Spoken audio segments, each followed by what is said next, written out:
भारत की संसद का सत्र 17 से फिर शुरू हुआ और ग्लोबल यूनाइटेड पंचायत का शैडो कैबिनेट छाया मंत्रिमंडल भी छाया के रूप में संसद की कार्रवाई को नोट करके आपके बीच में समुपस्थित होता है।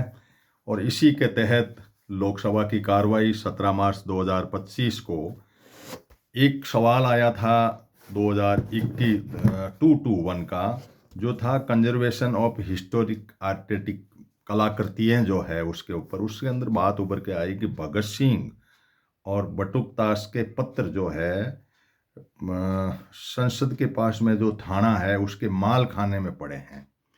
तो ये इतिहास का बहुत बड़ा सवाल है, इसलिए इसको लाया जाए, जनता को बताया जाए कि जब वो बम फेंका तब उन्होंने कोई पत्थर नहीं, बम नहीं, पत्थर फेंके थे संसद के अंदर, उन पत्थर में उन्होंने क्या लिखा था, ये बात आना चाहिए। दूसरा आया था कि 1607 पर्चे 1901 से 47 तक लंदन में पड़े हैं, जो कांग्रेस और कई जो स्वतंत्रता सेनानी थे उन्होंने अंग्रेज़ों को लिखे थे, तो उनको भी जनता के बीच में लाना चाहिए। जबकि स्थिति ये है कि ये लोग दूर से अपने कोई कागज़ है उन कागज़ों को ये प्रदर्शित कर रहे हैं कि हमने वहाँ स्वतंत्रता में ये काम किया था, ऐसा सरकार के बारे में बताया गया।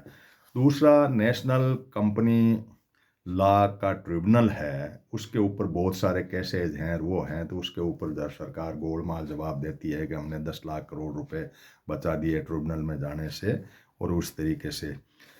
फिर एक बात उभर करके आई थी संसद में, असम में वन क्षेत्र घट रहा है। सरकार ने गटरा का वाला 2 साल का जो था डेटा, जो भी रिकॉर्डेड संसद में बातें आती है वो बड़े सिस्टम से बोलना पड़ता है वहाँ, उसी को हम आपके बीच में लाते हैं। तो वहाँ वन क्षेत्र का उन्होंने 2 साल का तो माना कि 2 साल में तो घटा, लेकिन डेटा 10 साल का दे दिया कि 10 साल में हमने बढ़ा दिया। तो असम में तो बढ़ा नहीं, दूसरी जगह बढ़ा दिया, यानी जवाब में गोलमाल गोलमाल गोलमाल। उन्होंने कहा 86 स्क्वायर किलोमीटर घटा, तो वापस अपना कह दिया कि नहीं यहाँ नहीं।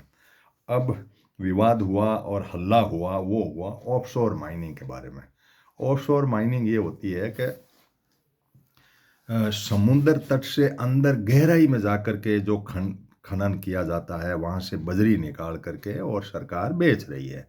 तो केरल ने कहा कि भाई हमारा तट है, आप ये बजरी ले जा करके कहाँ बेच रहे हो, हमारे मछुआरे मर रहे हैं और आप क्यों इसमें दखल कर रहे हो, माइनिंग जो है हमारा विषय है, तो आप क्यों पंगा फैला रहे हो यहाँ। तब सरकार का कहा कि आपका विषय तो है, लेकिन हम तो जो है 12 नॉटिकल माइंड के बाहर जा कर के कर रहे हैं ये काम। समुद्र के अंदर गहराई में जाते हैं 12 नॉटिकल माइंड, 1 नॉटिकल माइंड करीब 1.5 के आसपास होता है, करीब 18-20 किलोमीटर अंदर जा कर के हम तो ये आप बजरी ला रहे हैं ऑफशोर माइनिंग का। तो ये बात हुई, ई श्रम पोर्टल की भी बात हुई। इसके बाद में पीएम राज्यसभा की कार्रवाई का थोड़ा वर्णन कर दूं।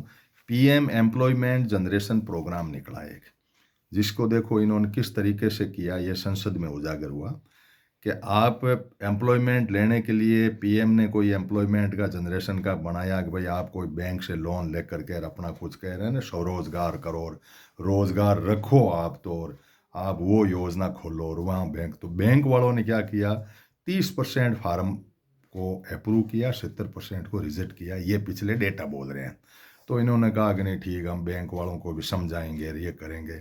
अब समझाते रहो, रिश्वत देते रहे बैंक वाले, बच्चे घूमते रहे, इधर आप नौकरी देते नहीं, बैंक में जाते हो लोन लेने के, लोन वो देते नहीं। इसके बाद में मेजर एयरपोर्ट का जो चेक इन पार्ट, तो ये कोई अपने काम का नहीं है, वहाँ कम है, लाइन में खड़े रहना पड़ता है इसके लिए।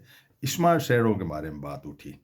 स्मार्ट शहरों की योजना 31 मार्च को ये ख़त्म होने जा रही है, ये 5-10 दिन जो बचे हैं आपके सामने। स्मार्ट शहर का देखो हमें होना क्या चाहिए था, 100 स्मार्ट शहर पैदा करने थे इनको।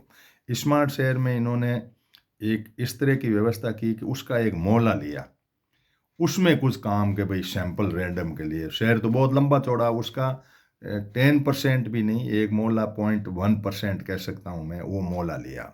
जैसे अजमेर का जहाँ मेरा एक प्लॉट भी है, वहाँ वहाँ मैंने देखा वो, तो हमने सोचा स्मार्ट सिटी बनेगी, लेकिन वहाँ कुछ बनी नहीं। जब संसद में सुना तो पता लगा कि इनकी योजना राज्यों के साथ मिलके थी। इन्होंने कहा राज्यों ने सहयोग नहीं किया, हमने सहयोग क्यों करें हम। अरे तो तुम योजना तुम्हारे है, तुम इसकी शेखी बगा रहे हो, घोषणा तुमने की है कि 100 स्मार्ट बनाएंगे, तो तुम बनाओ, राज्यों की क्यों टांग अड़ा दी। तो बड़ा एक सारी योजनाओं के अंदर राज्यों को घुसा दिया, गलती हो तो राज्यों की। और वहाँ ये था, जहाँ झुग्गी वहीं मकान का एक कंसेप्ट था। दिल्ली में ये चुनाव तो जीत गए, लेकिन इसका इन्होंने 4 भागों में इसको बाँट रखा। 168 नंबर सवाल है, आप इसको पूरा सुनेंगे। पूरा मैं ही आप तक बात नहीं पहुँचाऊँ तो आपको पता लगेगा कि क्या गोरखधंधा है इनकी।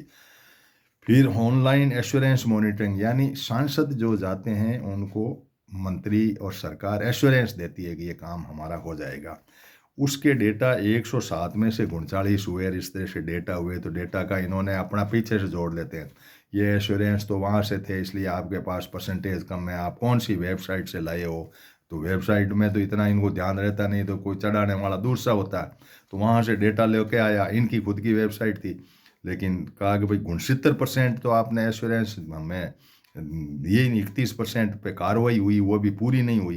ये कह रहे हैं कि 99% हमने आपके काम कर दिए। इस तरीके से ये विवाद चलता रहा। मणिपुर का एप्रोप्रिएशन बिल रहा। फिर रेलवे की बात आई। रेलवे के अंदर आज मांग थी रेलवे की, उसके अंदर विशेष बात ये रही कि भाई आप रेलवे के ये नामकरण तो बदल रहे हो, अमृत भारत, 453 स्टेशन आपको बनाने थे अमृत स्टेशन के नाम से, जिसके अंदर आपकी परसेंटेज बिल्कुल 20-30% पूरी हुई है। और 22 तक आप वो करना था, फिर आपने 24 किया और 25 आ गया, तब अभी तक तो कुछ हुआ नहीं। छोटे स्टेशनों पे न रेल रुकती न बात। अयोध्या का इतना ढिंडोरा पीटा उसके स्टेशन, वो अयोध्या वाले सांसद ने जब बताया तो पता लगा कि वो कई स्टेशन तो ऐसे ही नदारद हो गए।